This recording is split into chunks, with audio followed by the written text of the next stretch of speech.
Hello everyone, welcome to study cool. आज के हम इस वीडियो में चैप्टर 11 को कंप्लीट करेंगे। तो सबसे पहले हम उसके कीवर्ड्स देखेंगे। कीवर्ड्स इसलिए ताकि चैप्टर का रिवीजन हो जाए। ये रिवीजन आप मेरे साथ करेंगे। मैं यहाँ पे आपको बोलूंगी, आप वहां पे इसको सॉल्व करना। ओके, मैं भी सॉल्व करूंगी, पर मेरे पहले आप सॉल्व करो, ऐसा होना चाहिए। इसका मतलब है आपको चैप्टर अच्छे से लर्न हो गया। इस चैप्टर में कुछ भी नहीं है, एक ही चीज को बार बार दिखाया है कि फोर्स क्या होता है। इसमें जो भी चीज काम आएगी वो मैं यहाँ पे आपको कीवर्ड से जिसमें बताऊंगी। अगर यहाँ पे कुछ छूटता है, मुझे लगता है ये भी आपको आना चाहिए, तो मैं एक दो चीज और ऐड कर दूंगी। ओके, तो फर्स्ट अपना पॉइंट है एटमॉस्फेरिक प्रेशर। अब एटमॉस्फेरिक प्रेशर क्या होता है? प्रेशर हमने देखा, जैसे हम इस वर्ड से यहाँ पे भी आते हैं, यहाँ पे भी प्रेशर है। प्रेशर क्या होता है, पहले इसको कंप्लीट कर लेते हैं, फिर एटमॉस्फेरिक प्रेशर पे आएंगे। What is the pressure? Force upon area. इसको हम क्या बोलते हैं? प्रेशर बोलते हैं। इसका डेफिनेशन कैसे लिखेंगे? कोई भी फोर्स अगर एक्ट कर रहा है एज पर यूनिट एरिया, वो क्या हो गया? प्रेशर हो गया। ठीक है, फोर्स का एक छोटा रूप होता है प्रेशर। क्या होता है? छोटा रूप प्रेशर होता है। एक यूनिट ऑफ एरिया में जो भी हम फोर्स लगा रहे हैं, फोर्स हम पूरा लगा रहे हैं, यूनिट ऑफ एरिया में लगा रहे हैं, उसको हम प्रेशर बोलेंगे। अब इसका आगे डेफिनेशन आता है। ये डेफिनेशन लिख के अगर आप ऐसा लिखेंगे, जैसे जैसे हम फोर्स बढ़ाएंगे तो प्रेशर भी बढ़ेगा, और एरिया बढ़ाएंगे तो प्रेशर कम हो जाएगा, क्योंकि ये इसका डिनोमिनेटर है। ओके, अब आते हैं एटमॉस्फेरिक प्रेशर। तो प्रेशर तो हो ही गया, क्या है? अब एटमॉस्फेरिक मीन्स एक पर यूनिट एरिया में जो एयर के थ्रू प्रेशर एक्सर्ट होगा, उसको एटमॉस्फेरिक प्रेशर बोलेंगे। ओके, तो ये दो टर्म आपको समझ में आ गई होगी। अब नेक्स्ट टर्म पे चलते हैं, कांटेक्ट फोर्स। तो उसके पहले अब अपन फोर्स देख लेते हैं। ओके, अब फोर्स क्या होता है? पुश और pull on an object is called force. Okay, या तो पुश करेंगे या पुल करेंगे, वो फोर्स हो गया। अब कौन सा फोर्स देखना है अपन को? ये तो हो गया कंप्लीट। अब पुश और पुल भी है इधर। पुल मीन्स ऊपर पुल है, पुल मीन्स किसी भी ऑब्जेक्ट को अपनी तरफ लेके आना, वो क्या होता है? पुल। क्या होता है? पुल। पुश क्या होता है? बताओ। यस, धक्का देना किसी भी चीज को। अगर हम आगे की ओर धकेले, हमसे दूर की तरफ धकेले, वो क्या हो गया? पुश। ओके, तो फोर्स भी समझ में आ गया। पुश और pull on an object is called force. अब पढ़ते हैं कॉन्टेक्ट फोर्स। अब कॉन्टेक्ट फोर्स क्या होता है? कॉन्टेक्ट फोर्स ऐसा फोर्स है कि हम वस्तु के या थिंग के कॉन्टेक्ट में आके फोर्स लगाए, वो कॉन्टेक्ट फोर्स होता है। ओके, ये भी दो टाइप का होता है, मस्क्यूलर एंड फ्रिक्शन। ये भी हो गया। अब इलेक्ट्रोस्टैटिक फोर्स, इसका डेफिनेशन कैसे लिखेंगे? ये एक प्रकार का नॉन कॉन्टेक्ट फोर्स है, a type of non contact force. अब इस नॉन कॉन्टेक्ट फोर्स में क्या होता है? वन चार्ज बॉडी जो होता है या तो अट्रैक्ट करेगा या रिपेल करेगा, या फोर्स शो करेगा। अट्रैक्ट और रिपल्शन को ही हमने फोर्स देखा था।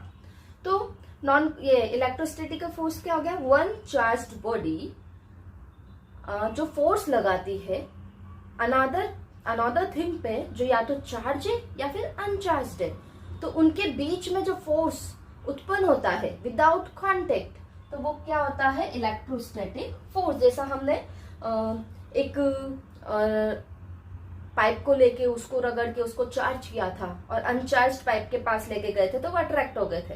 उनके बीच में जो फोर्स वर्क किया था वही इलेक्ट्रोस्टैटिक फोर्स हो जाता है, उसमें चार्ज आ गया। ओके, आगे चलते हैं। फ्रिक्शन। फ्रिक्शन जैसा हमने पिछले वीडियो में देखा कि फ्रिक्शन क्या होता है? फ्रिक्शन होता है जो किसी भी वस्तु का स्टेट ऑफ मोशन को चेंज कर दे। ठीक है, अब यहाँ पे अपन स्टेट ऑफ मोशन भी देख लेते हैं, ये भी अच्छा है, रिपीट करने के लिए भी अच्छा टॉपिक है ना, आ सकता है। What is the state of motion? तो स्टेट ऑफ मोशन क्या होता है? कोई भी वस्तु या थिंग जो होती है वो एक अपना स्पीड शो करती है। या तो वो रुकी रहेगी, उसका स्पीड क्या होगा? 0 हो सकता है, या वो चलेगी तो वो मूवमेंट शो कर रही है, और स्पीड के साथ अपना डायरेक्शन। ठीक है, कोई भी वस्तु स्पीड स्टेट ऑफ मोशन में कब बोलेंगे?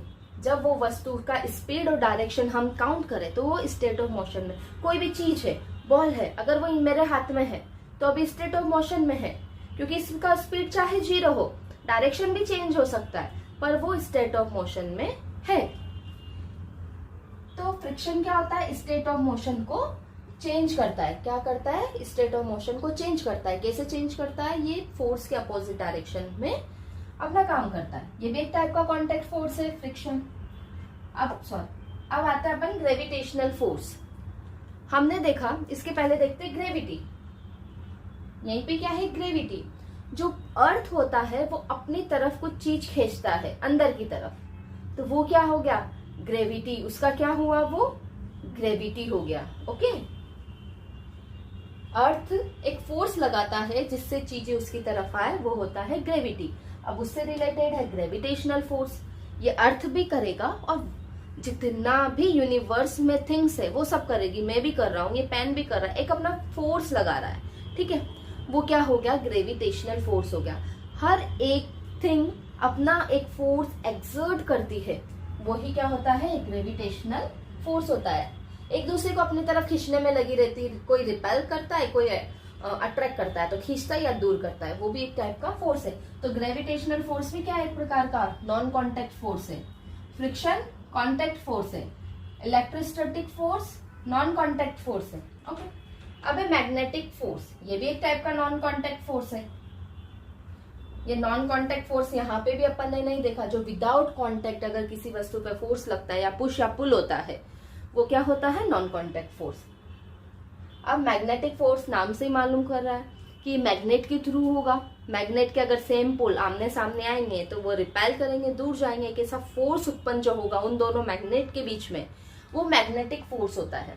अगर दो अपोजिट पोल्स को पास लाएंगे, साउथ एंड नॉर्थ पोल को, ओके, तो उनके बीच में जो फोर्स काम में आएगा वो मैग्नेटिक फोर्स है, पर उससे वो अट्रैक्ट हो जाएगी। सेम पोल से वो दूर चली जाएगी। है दोनों फोर्स, या अगर दोनों मैग्नेट्स के बीच में हो रहा है, तो ये भी एक टाइप का नॉन कॉन्टेक्ट फोर्स है। और मुझे लगता है आपको समझ में आ गया।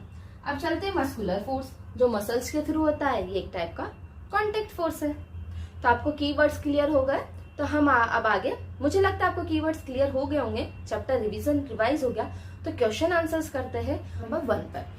आपके बुक में क्वेश्चन नंबर 1 है, give 2 examples each of situation in which you push or pull to change the state of motion of objects।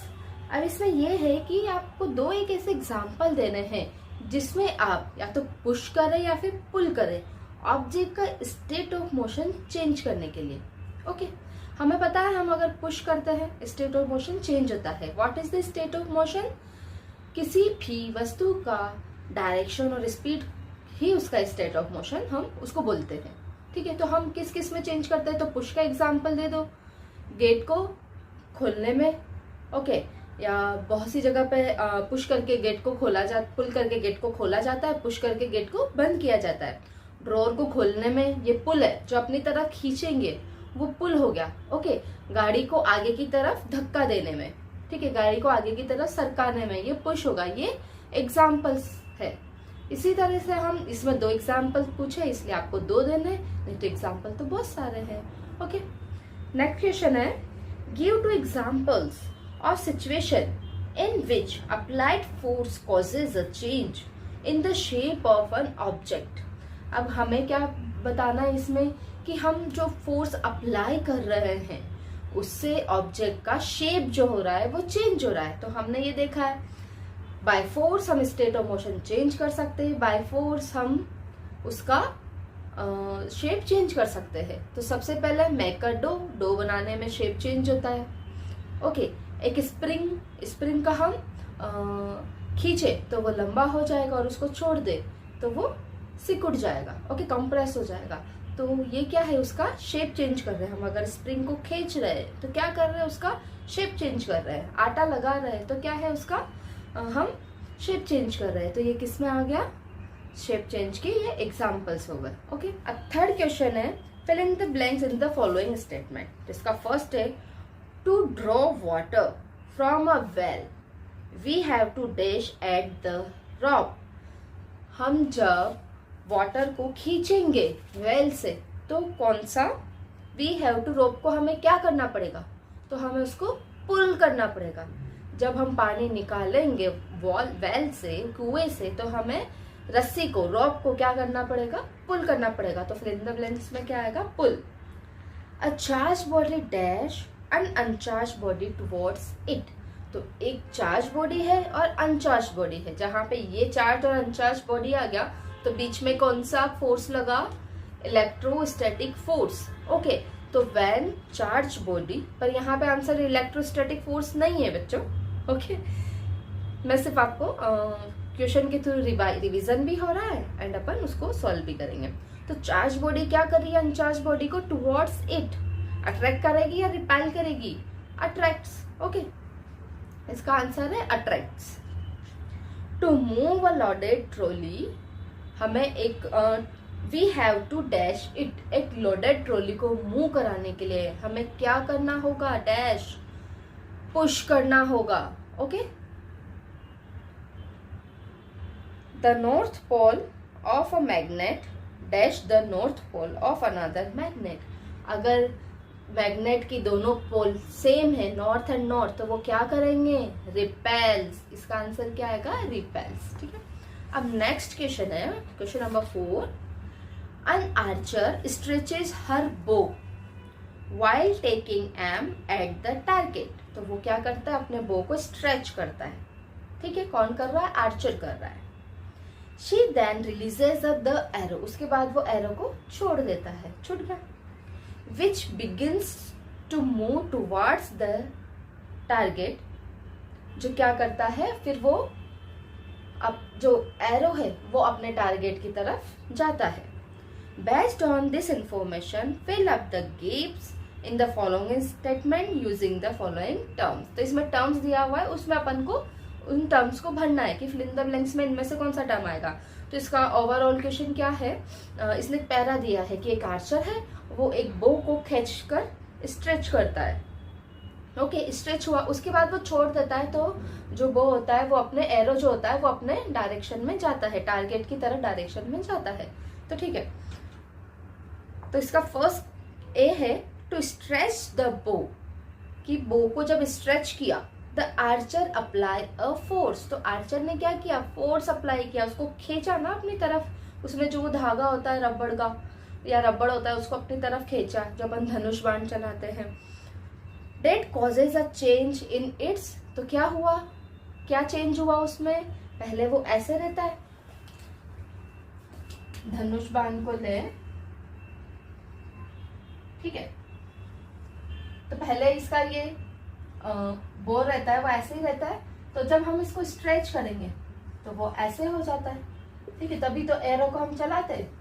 तो इसका क्या किया, पहले ऐसे था, अब ऐसे हो गया, तो क्या हुआ, इसकी शेप में चेंज हुआ।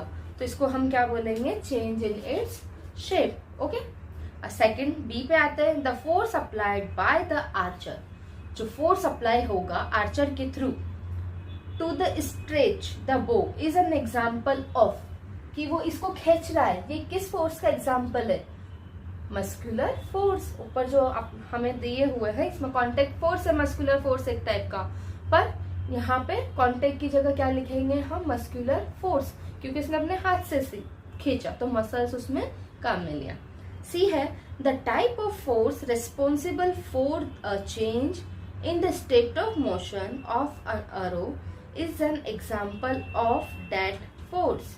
तो अब जो एरो के जो ये एरो है, ठीक है, इसके स्टेट ऑफ मोशन को चेंज करने के लिए, हाँ ठीक है, इसके स्टेट ऑफ मोशन को चेंज करने के लिए हमने कौन सा यहाँ पे फोर्स लगाया, कांटेक्ट होगा नॉन कांटेक्ट होगा, ये कांटेक्ट होगा क्योंकि मस्कुलर फोर्स लग रहा है। इसके जस्ट पहले हमने सॉल्व किया कि मस्कुलर फोर्स लगा रहा है, तो ये कौन सा फोर्स हुआ, contact force. While the arrow moves towards its target, जब arrow है वो अपने टारगेट की तरफ जाता है। Okay, the force acting on it are due to dash and that due to dash of air। इस पे काम कर रहे हैं, तो यहाँ पे हमारे एग्जाम्पल में ऑप्शन में क्या है, friction and non contact and gravity. तो नॉन कॉन्टेक्ट तो इसमें होगा नहीं, नॉन कॉन्टेक्ट फोर्स है इसमें क्योंकि हम छोड़ रहे हैं, तो इसमें कांटेक्ट फोर्स ही काम में लग रहा है। ओके, क्योंकि हमने यहाँ से इसको फोर्स दे दिया, तो इस फोर्स के कारण ही वो आगे गया है, तो ये तो कांटेक्ट फोर्स हो गया। ओके, अब जब वो आगे जा रहा है तो उसको रोकने के लिए कौन सा फोर्स आएगा, फ्रिक्शन, जो उसके अपोजिट साइड में लगेगा, अपोजिट डायरेक्शन में लगेगा, और इसके अलावा ग्रेविटी। ओके, क्योंकि अगर ये इस यहाँ तक नहीं पहुंचा, ऊपर चला गया, नीचे चला गया, या किसी ऐसे कोने पे चला गया जहां पे वो स्टिक नहीं होगा, तो फिर वो क्या होगा, नीचे गिर जाएगा। क्या होगा, नीचे ही गिरेगा ना। तो कौन सा इस पे फोर्स लगा, एक तो gravity and second friction. Okay, अब आगे बढ़ते हैं। फिफ्थ है, इन the following situation identify the agent exerting the force and the object on which it acts. अब क्या करना है, हमें बताना है कि कौन से ऑब्जेक्ट से फोर्स उत्पन्न हो रहा है, एक्सर्ट हो रहा है। ओके, और किस पर एक्सर्ट हो रहा है। ठीक है, दो तो ये हो गए, उसके आगे चलते हैं। State the effect of the force in each case. जो भी केस दिए हुए हैं उसमें उसका अफेक्ट क्या होगा ये हमें बताना है। तो ए है squeezing a piece of lemon, squeezing, squeeze करना, piece of lemon between the fingers to extract its juice. तो लेमन को स्क्वीज कर रहे हैं, तो ये क्या हो गया, एजेंट जो एक्सर्ट कर रहा है फोर्स, वो कौन हो गया, अपनी फिंगर्स। ओके, क्योंकि स्क्वीज तो हम फिंगर्स के थ्रू ही करते हैं, उसको निचोड़ रहे हैं तो फिंगर्स के थ्रू निचोड़ रहे हैं। तो एक फोर्स किसने लगाया, फिंगर्स ने फोर्स लगाया। सेकंड है and the object on which it acts, ये किसके ऊपर एक्ट कर रहा है, तो ये लेमन के ऊपर एक्ट कर रहा है। मैंने किसके ऊपर फोर्स लगाया, लेमन के ऊपर फोर्स लगाया, और इसका नतीजा क्या है इसका, तो वो है एक्सट्रैक्ट इट्स जूस। तो उसका जूस बाहर आ रहा है, ये उसमें हो रहा है, फोर्स लगाने से उसका जूस बाहर आ रहा है। ओके, बी है taking out paste from a toothpaste tube, कि हम टूथपेस्ट ट्यूब में से टूथपेस्ट बाहर निकाल रहे हैं, पेस्ट बाहर निकाल रहे हैं। तो इसमें सबसे पहले किसने काम किया, वही फिंगर्स ने काम किया, या हैंड ले लो, हैंड ने काम किया। किस पर काम किया, टूथपेस्ट ट्यूब पर काम किया। किस पर फोर्स लगाया, ट्यूब पर फोर्स लगाया। ओके, और इसका नतीजा क्या हो रहा है फाइनली, कि टूथपेस्ट उस ट्यूब से बाहर आ रहा है। Got it. अब आगे बढ़ते हैं। सी है a load suspended from a spring while its other end it's on a hook fixed to a wall। तो अब क्या किया, एक दीवार से हमने, ये स्प्रिंग है, ठीक है, ये हमने कुछ लटका दिया है,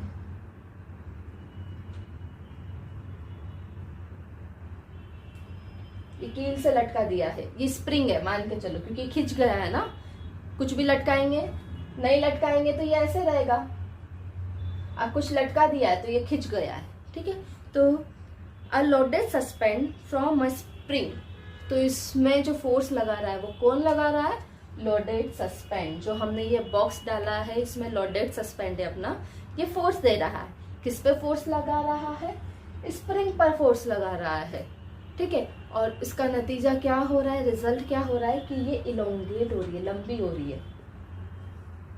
तो ये क्या हो रहा है, इलोंगेट हो रहा है। तो इसके 3 आंसर हो गए। ओके, तो अब है d, an athlete making a high jump to clear a bar at a certain height. अब क्या कर रहा है, हमें बताना है कि फोर्स किसने लगाया है। तो एथलीट ने लगाया है। एथलीट ने किस पर फोर्स लगाया है, खुद के लेग्स पर फोर्स लगाया है। ओके, तभी तो उसने हाई जंप किया। अगर हम जंप करते तो लेग्स पर ही तो फोर्स देते, तब हम हवा में उछलते, ठीक है। तो उसने जो रुकावट थी, बार था, तो उसको क्रॉस करने के लिए an athlete making a high jump to clear the bar at a certain height. जो एक बार्स होते, रुकावट होती कि जिनको बार थोड़ी थोड़ी देर में रखे होते, जिनको बार बार क्रॉस करते हैं। ओके, तो एथलीट, इसने काम किसने किया, एथलीट ने किया। ओके, किस पर किया, अपने खुद के लेग्स पर काम किया। लेग्स की मसल्स से उसने फोर्स लगाया और काम किस पे हुआ, लेग्स पर हुआ।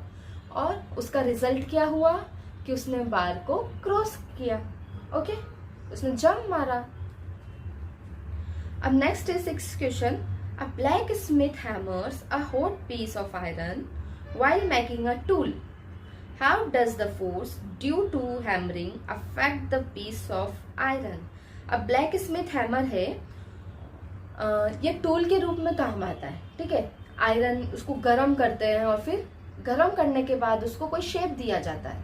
ओके, तो इसमें how does the force due to hammering, hammering के अफेक्ट से पीस ऑफ आयरन का क्या होगा, अगर हैमर कर रहे हैं उसको बार बार में, तो उससे क्या होगा, आयरन का पीस का शेप चेंज हो जाएगा। क्या होगा, शेप चेंज हो जाएगा। 7th है, uninflated balloon was pressed against a wall.